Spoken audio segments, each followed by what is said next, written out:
Hey everyone! Welcome back to Trendly Excel Tips.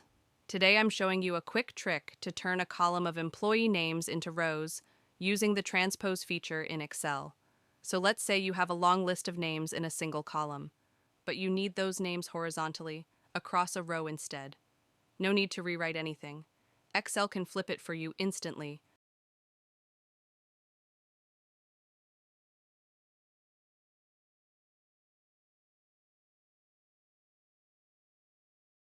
First method, select the entire column of names and copy it.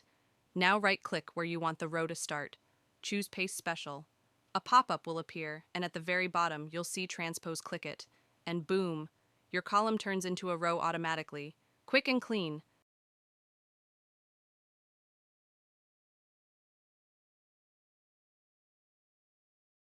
Second method, even faster. Copy your list again. Now press Alt plus E plus S. This opens the Paste Special box instantly. Just select Transpose, hit OK, and your column is now perfectly arranged in rows. And that's it. Two super easy ways to transpose your data in seconds.